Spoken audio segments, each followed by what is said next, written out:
السلام علیکم، آپ دیکھ رہے ہیں ENN نیوز چینل۔ خبر شامل کریں گے محمد رشید نمائندہ کی منڈی بہاؤالدین سے۔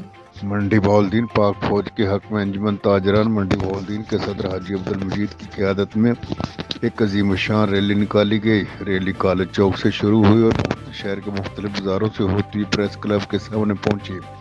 بازاروں میں ریلی پر پھولوں کی پتیاں نچھاور کی گئی۔ تاجروں اور شہریوں کی طرف سے لگائے گئے نعروں "پاک فوج زندہ باد، پاکستان پائندہ باد" سے فضا گونجتی رہی۔ ریلی کا پریس کلب پہنچنے پر پرتپاک استقبال کیا گیا۔ اس موقع پر انجمن تاجران کے صدر حاجی مرزا عبدالمجید نے خطاب کرتے ہوئے کہا کہ 75 سالوں میں جب بھی ملک کے استحکام کے لیے ضرورت پڑی تو پاک فوج کے جوانوں نے ملک کی سلامتی اور اس کی بقا کی خاطر عملی خدمات انجام دی۔